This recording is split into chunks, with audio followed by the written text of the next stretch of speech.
የለም ጣቷ ነው ወይስ አልገባኝም። አይደለም ከጥፍሯ በላይ አለች፣ ግን ከጥፍሯ በላይ የለችም። ትንሽ አልገባንም። እንደዛ አይነት እኮ እንደዛ አይነት አሰራር አላቸው። አላውቅም እንግዲህ ንገሯታል። የመጣችሁ ሰዎች እንደዚህ ፕሮሰስ አድርጋችሁ የምታውቁ ሰዎች ጠይቂያቸው እነሱ። እሺ እኔም እኮ ከአንተ ብቻ ሳይሆን ከኦዶኔሽን እሺ መልስ እንዳገኘው እሺ ጠይቂ። እኔ የምፈልገው እሷ ፓስፖርት ምናምን አውጥታ ጨርሳለች። መጨረሻ ላይ አሸራ ነው ምናምን መጨረሻ ላይ ከደረሰች በኋላ እንትን አሏት። ያኔ በዚች ምክንያት መሄድ አትችይም አሏት። ህጉ አይፈቅድም አሏት እነሱ። እሺ እና መሄድ ይቻላል ወይስ አይቻልም? እውነታቸው ነው ወይስ ወይ የምንፈልገው ነው እንደዛ አሏት። ኦኬ እያሉሽ ነው ከታች እንደ አካለ ጎዶሎ ስለሚታይ ህጉ ላይ አይቻልም እያሉሽ፣ ስለዚህ አትችልም ማለት ነው መሄድ። በፍሪ ቪዛስ መሄድ ትችላለች እንዴ? አይቻልም ከተባለ እኮ አይቻልም ነው። ሌላ የሚቻል ከሆነ ለምን ሌላ መንገድ ይኖረዋል? ኦኬ በቃ እሺ፣ አመሰግናለሁ። እሺ እንደዚህ የሚባል ነገር አለ እንዴ ጎበስ? ያው አላውቅም። ያው እንግዲህ ወደ ስደት የመጣችሁ በዚህ በተመሳሳይ መንገድ ስለሆነ የመጣችሁ በተመሳሳይ ፕሮሰስ ይከለከላል፣ አይቻልም። ምናልባት በጣም የከፋ ነው ብዬ ነው የምገምተው። እሷ አሁን ትንሽ ቁርጥ ነገር ብሏል ያለችን አቅለላ ሊሆን ይችላል እንጂ ሜቢ ከበድ ያለ ከሆነ እንትን ላይሉ ይችላሉ። እሺ ግን ለመጀመሪያ ጊዜ ነው ስሰማ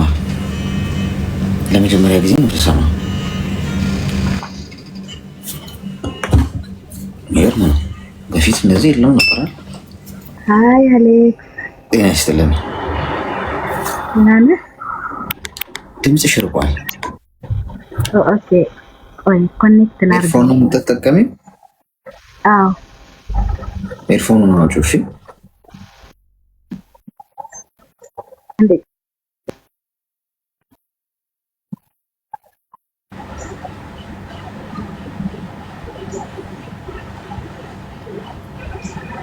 ተፈጠረ። ሄሎ ይሰማል? አሁን ይሰማል። እንኳን ደህና መጣህ። እንኳን ደህና ቆየህ። ደህና ነህ አሌክስ? ምን ታዘዝ? ባለፈው የነገርኩህን ታስታውሳለህ? ያው ብዙ ሰው ስለሚመጣ ያው መቼም ካላስታውስኩ እንደማትወቅሽኝ ተስፋ አደርጋለሁ። ምን ነበር? አይ በቃ ምክር እንድትሰጠኝ ፈልጌ ነበረ። እሺ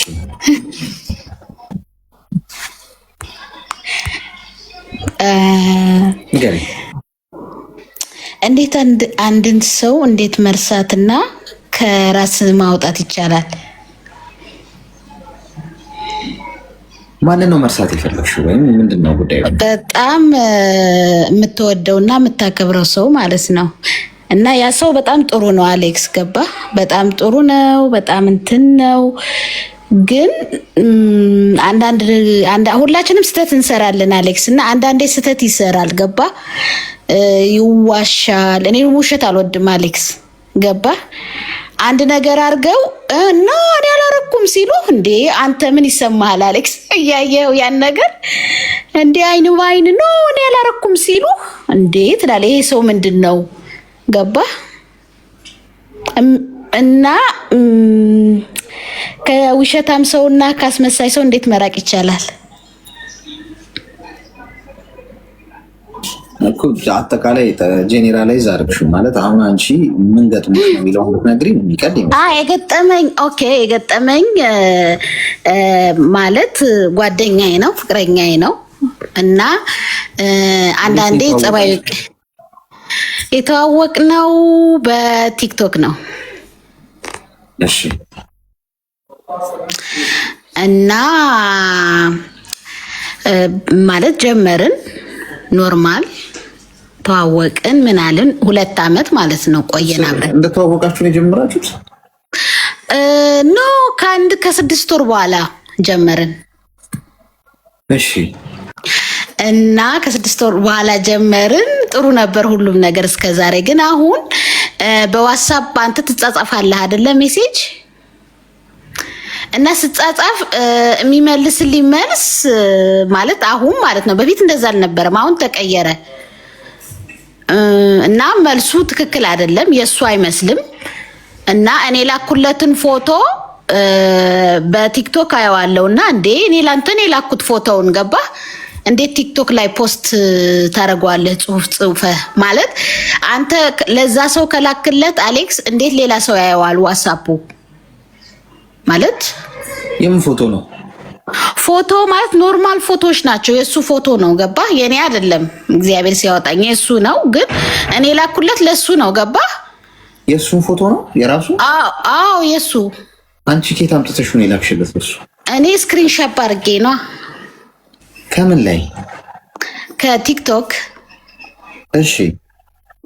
እና በዋትስአፕ ነው የላኩለት፣ ግን ፑብሊክ አድርጎት ሳየው ጠየቅኩት። እንዴ ፑብሊክ አድርጎ ነው የላኩለት ስለው እኔ አላረኩትም አለኝ።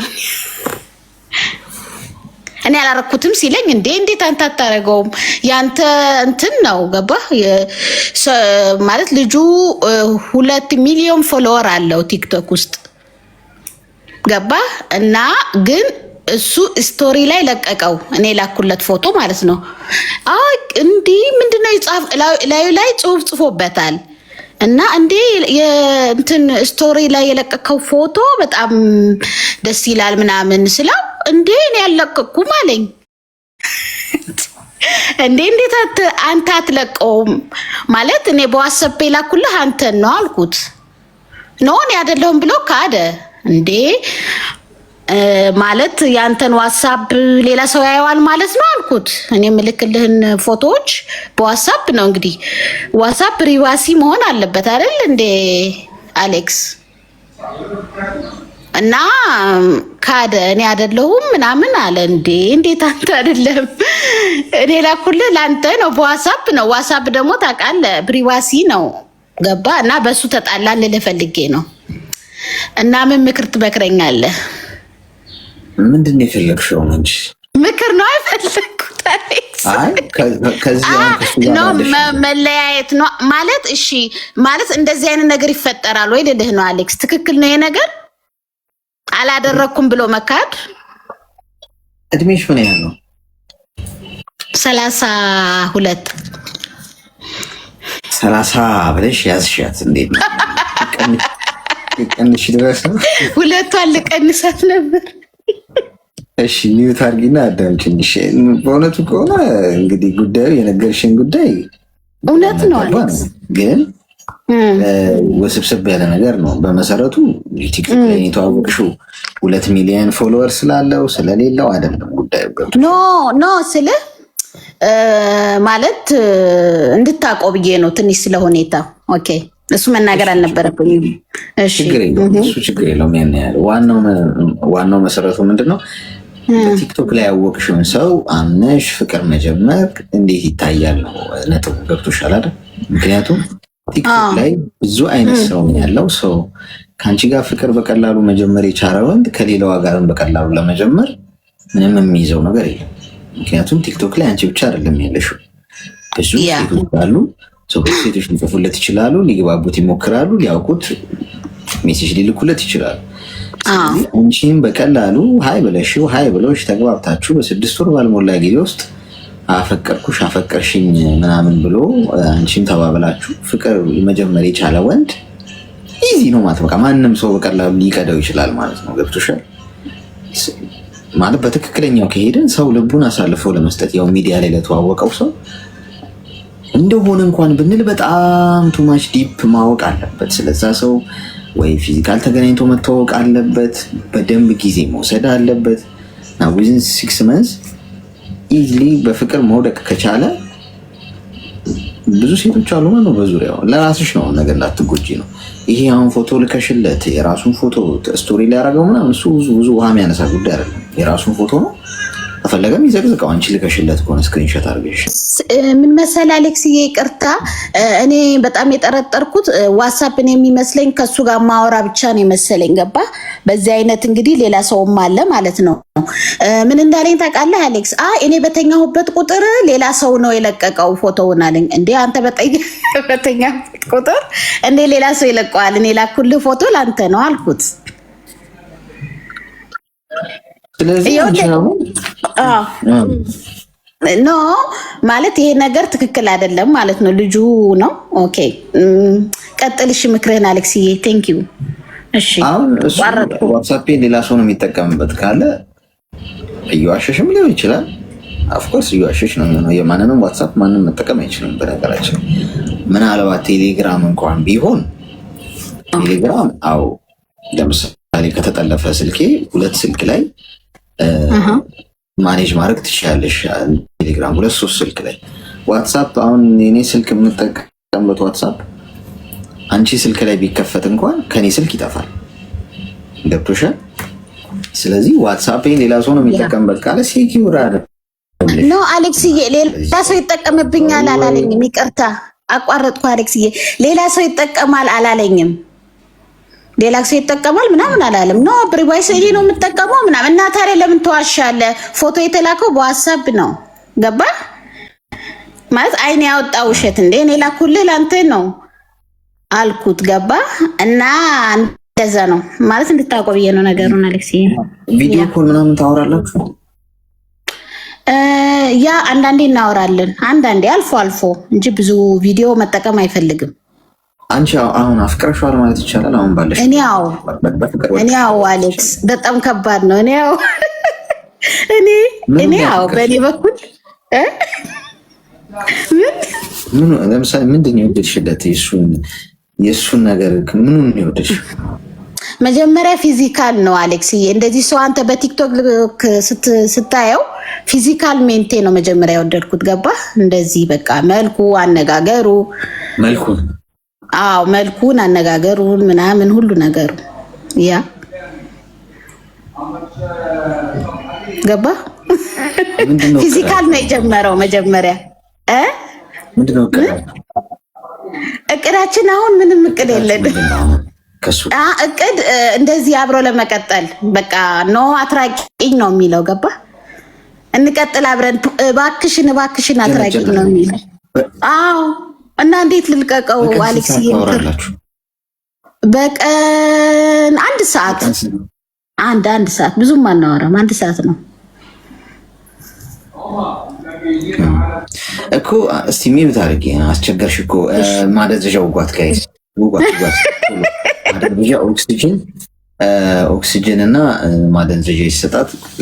እኔ እኮ የዘንድሮ ፍቅር የተያዘ ሰው አስቸጋሪ ነው። እየቀደድን እንኳን ትነቃላችሁ።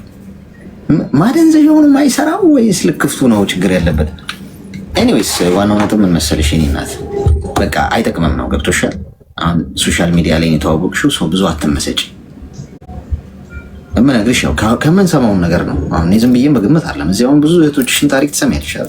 ፌስቡክ ላይ ተዋውቀው እንደዚህ ተዋውቄ ታገባብቼ ላገባው ብዬ እንዲሆኑ እንዲተከስቶ ህይወቴ ተመሰቃቀለ ምናምን። እኔ ከምነግርሽ በላይ ደግሞ ኤቭሪዴ የምትሰሚው ነገር እሱ ጥሩ ትምህርት ይሆንሻል ብዬ አስባለሁ። ስለዚህ ብዙ አትመሰጭ፣ ማንም ሰው አትመኝ። ኤኒዌይስ ሶሻል ሚዲያ ላይ እሱ ነው ችግሩ አሌክስዬ። ያ በጣም እምነት፣ ሴት ልጅ በጣም ታምናለች። ገባ? እኛ ሴቶች ይሄ ነው ችግራችን አሌክስዬ። ቴንክ ዩ አቋርጥኩ። ስለዚህ ፍሬን ያዥ፣ እሺ ፍሬን ያዥ። ከዚህ በኋላ ብዙ መጃጃል አያስፈልግም። 1 ሰዓት ነው የምናወራው፣ 2 ሰዓት ነው የምናወራው። ገና ላማለኝ በሰማይ ቲክቶክ ላይ ፌመስ ሆነ ምን ሆነ? ከፈጣሪ በታች ማንም ሰው የሰው ልጅ ፈጣሪ ብቻ ነው ፍጹም ሊጎዳሽ የማይችለው። ገብቶሻል? አሳልፎ የማይሰጥሽ ማንም ሰው ከሰማይ በታች ያለ ሰው በሙሉ በአነጋገሩ፣ በአለባበሱ፣ በአቋሙ፣ በመልኩ ምናምን ብለሽ ብዙ መመሰጥ ዋጋ ያስከፍላል። ስለዚህ ቀዝቀዝ። ያው እድሜ ሄዷል ብለሽ ያሳስብሻል? እንዴት ነው ለማግባት ምናምን? በእድሜ ምንም አያሳስበኝም አሌክስዬ፣ በእውነት እድሜ ነው። ስለዚህ ያዝ አድርጊው፣ እሺ ብዙ አትጂ እና ምን ላርገው? ላቋርጠው? ብሎክ ላርገው? ቢሆን ይመረጣል። ይሻላል አይደል? ምክር ስላልሽ ምንድነው ይሄ ሰውዬ ፎቶ ልከሽለት ራሱ ፖስት አድርጎት በራሱ ስቶሪ እኔ አይደለሁም ብሎ ከሸመጠጠሽ አይኔን ግንባር ያርገው ካለ ነገ አንቺ አምነሽው ያው እንግዲህ ቪዲዮ ኮል ምናምን ስታወሩ አጓጉል ነገር እንኳን ብትነጋገሩ እሱን አንስቶ ያሰጣሻል ማለት ነው። ነገ ብትጣሉ ራሱ ከዛ እኔ አይደለሁም ይልሻል ማለት ነው። እኔ አይደለሁም ፖስት አላውቅም። ሰውን በትንሹ ነው የምታየው። ገብቶሻል? ይሄንን እንደ ቀልድ አትዩ። በዚህ መንገድ ካየሽው ነገ ትልቅ ነገር እንኳን በህይወታችሁ መሀል ቢመጣ እኔ አይደለሁም ብሎ ይሸመጥጥሻል ማለት ነው። ነገ አሳልፎ ካሰጣሽ በኋላ ሰው ፍሬን ያዢ ነው። እሺ መርፌው ተግባባን። እንደዛ አደርጋለሁ። በቃ ያ ብሎክ አድርጎ ያው መራቁ ነው የሚያዋጣው። አሌክስዬ አመሰግናለሁ። ቴንኪዩ። እሺ በጣም ነው ማመስ በጣም አድናቂ ነኝ። ቴንኪዩ። እሺ አመሰግናለሁ። እሺ ቻው አሌክስዬ። አስቸጋሪ 32 ዓመት 32 ገብተናል ጋይስ። በስንት መከራና በስንት ትግል የሴቶች እድሜ 32 ገብቷል። ኮንግራ አንዴ ለራሳችሁ አጨብጭቡ። ከ21 አላልፍ ብለን ነበር።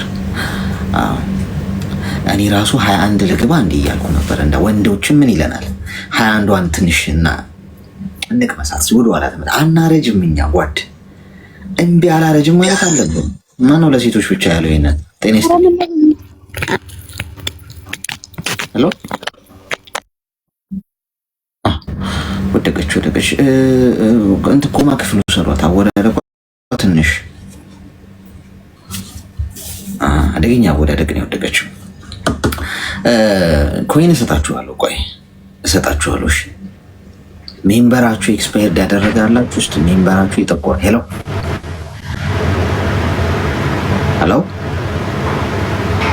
ኦኬ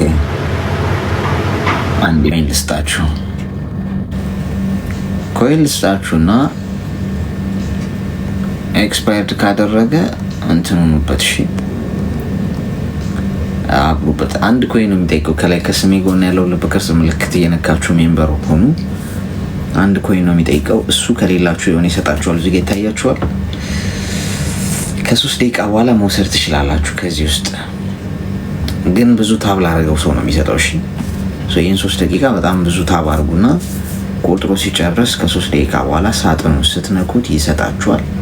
ከዛ ውስጥ ወስዳችሁ ከላይ ከስሜ ጎን ያለውን ልብ ቅርጽ ምልክት በመንካት ሜምበራችሁን አድሱት። ወይም ደግሞ እስከዛሬ ሜምበር ያልሆናችሁ ሰዎች ደግሞ ሜምበር ሁኑ። ሜምበር መሆናችሁ ጥቅሙ ምንድነው? ይሄ ላይቭ ስገባ ላይቭ ይመጣላችኋል። ሁለተኛ ላይቭ ሪከርድ ማየት ትችላላችሁ። ኤኒዌይስ ብዙ እንትኖች አሉ። ስለዚህ ሜምበር ሁኑ። እሺ ሄሎ አቤት። ጤና ይስጥልኝ። እንኳን ደህና መጣሽ። ይሰማል? ይሰማል። ምን እንታዘዝ? ደህና ቆያችሁ? እንዴት ናችሁ? ይመስገን ሰላም ነን። ምን እንታዘዝ?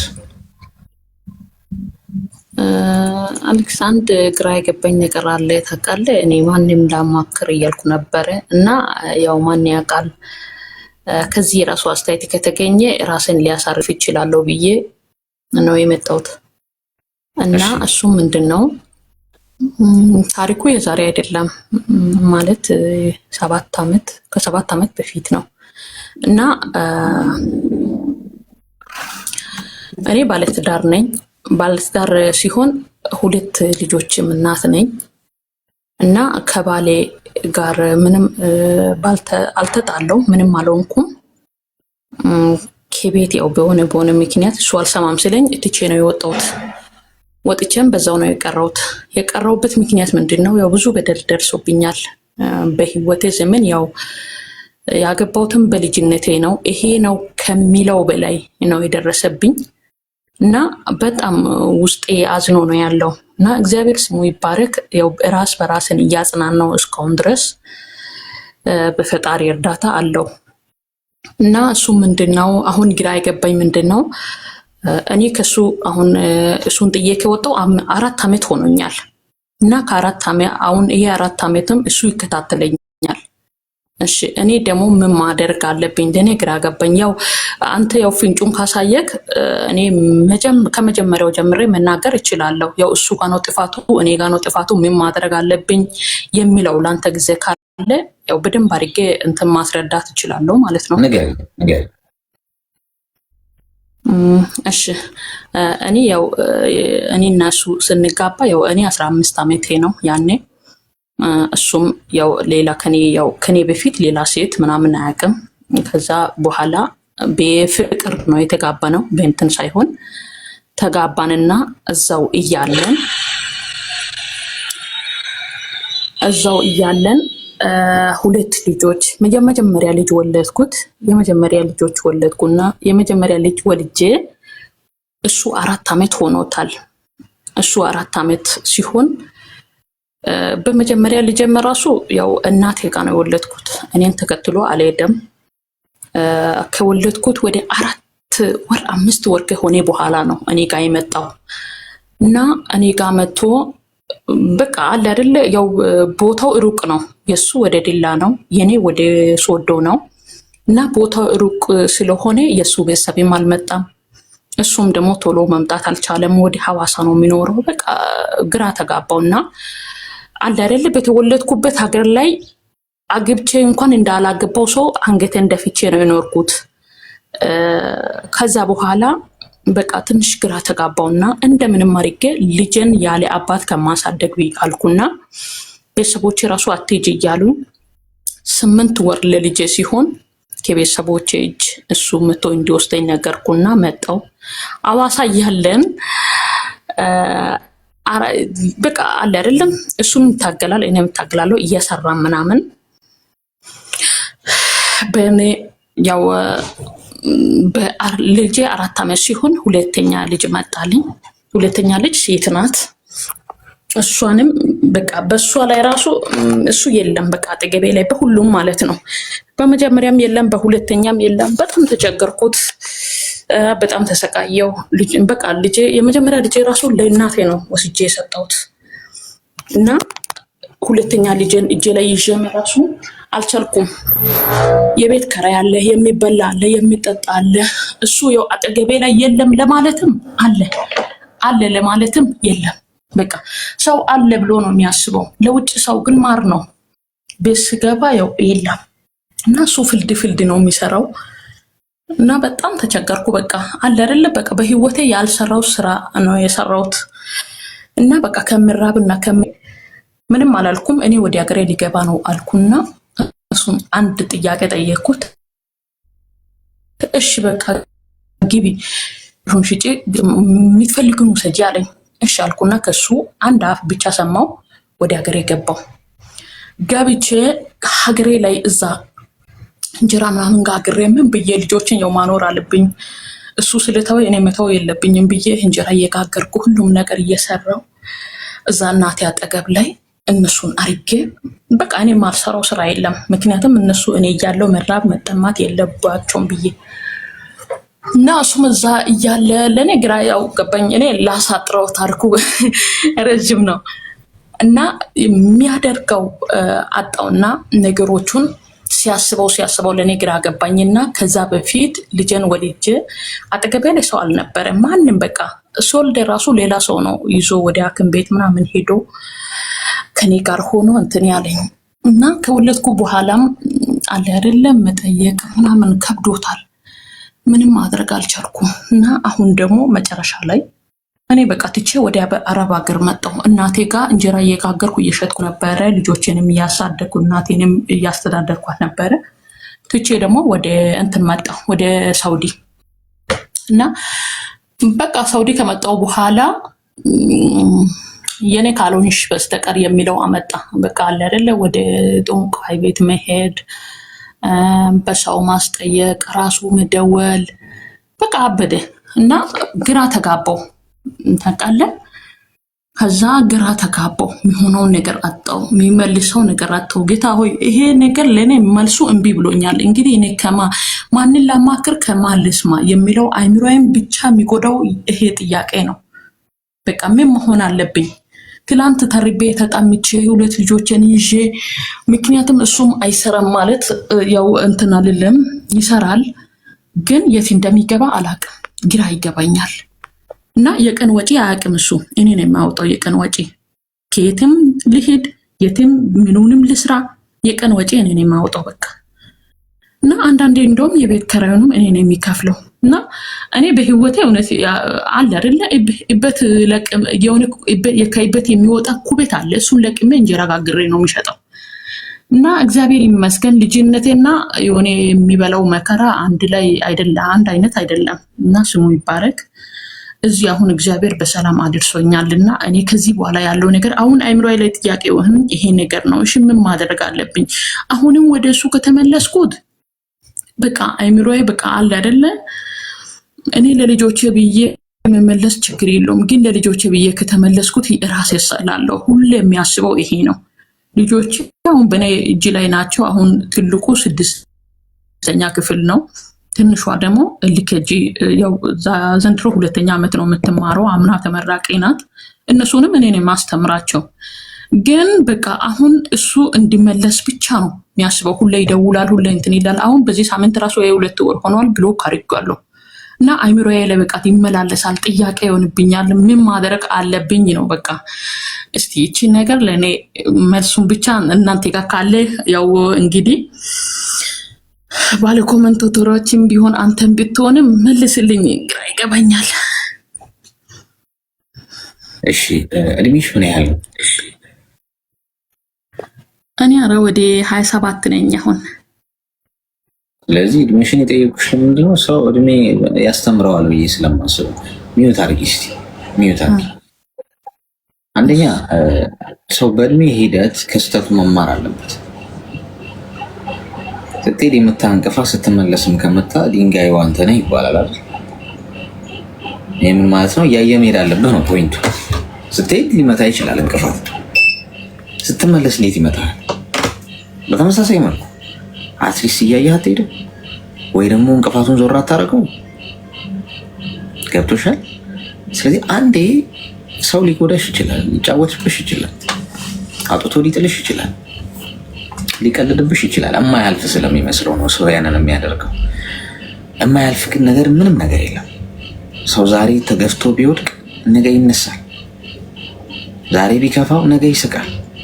ዛሬ ቢጨልምበት ነገ ይነጋለታል። ዛሬ ቢከስር ነገ ያተርፋል።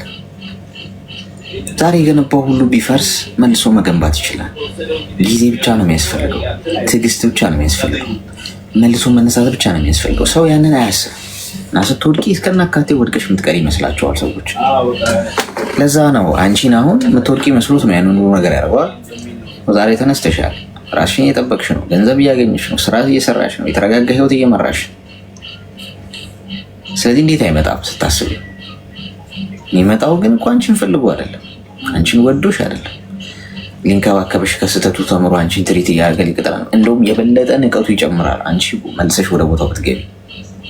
ይቅርታ አስፈላጊ ጉዳይ ነው፣ ገብቶሻል? ግን ይቅር የምትይው ለራስሽ እንቅልፍና ሰላም ስትይ እንጂ መልሰሽ እዛ ያቆሸሸሽ ቦታ የረገጠሽ ቦታ ላይ መልሰሽ ስልጣኑን ዙፋኑን ትሰጫዋለሽ ማለት አይደለም። ልጅ አለ በመሀላችሁ፣ ልጃችሁን በጋራ አሳድጉ በፍቅር። ከፈለገ ልጁን ይጠይቅ፣ ልጁ የሚያስፈልገው ነገር ከአንቺ ልጅሽ አባት እንደ አባት ከልጁ ጋር ባለው ኮሚኒኬሽን መሀል አትግቢ አንቺ ጣልቃ። ከፈለገሽ ኮኮ ያርገው፣ ከፈለገ ይዘለው፣ ምን የፈለገውን ያርግ። ልጅን አትንካ እንደዚህ አትበይ። በልጁ ጉዳይ መብት አለ 100%። ብቻዬን አይደለም ያመጣሁት፣ የአንተ መብት ነው። ከፈለክ ማገዝ፣ ከፈለክ ወስደ ማሳደግ፣ ከፈለክ ገብቶሻል። ግን ልጁ እንጂ አንቺ እሱ አይደለሽም። ማንም ሰው ረግጧችሁ ከሄደ በኋላ ስለእናንተ መረገጥ የሚያስብ ሰው የለም። ገብቶሻል። አሁን አስታራቂ መስለው ቢመጡ ሰዎች ከተበዳይ ጎን ነው የሚቆሙ። ታውቃላችሁ አይደል? ትልልቅ አባቶችን በሉ አስታራቂ የሆኑ ሰዎች ሁሉ ጊዜ የበዳይ ህመም ማንም የሚረዳው የለም። የተበዳይ ህመም ገብቷችኋል? ከበዳይ ጎን። ምክንያቱም በዳይ ያለቅሳል፣ ይጮሃል፣ ይንከባለላል፣ ይንፈራፈራል፣ አመድ ይለብሳል። በቃ ተጸጽቻለሁ እንትን ብያለሁ። ከዛ አስታራቂ ምንድን ነው የሚያየው? የዛን ሰው መጸጸት ነው። በቃ ይቅር በይ ታይ እንጂ ምን ችግር አለው ይልሻል። የነገውን ግን አያውቅም። ነገ ቢላ ስሎ አጋርሞ መልሶ ቢያርድሽ ማንም አይደርስልሽ እና ወንዴ ወይ ቶ ብሎ ነው ሰው የሚሄደው። ያንቺንም መጥቶ የሚጋፈጥ የለም። ስለዚህ ፍትህ የሚሰጥሽ እዚህ ምድር ላይ ማንም የለም ማለት ነው። ፍትህን ከሰው እጅ አታገኘኝ። ፍትህን ራስሽ ነው የምትወስጂው በእጅሽ።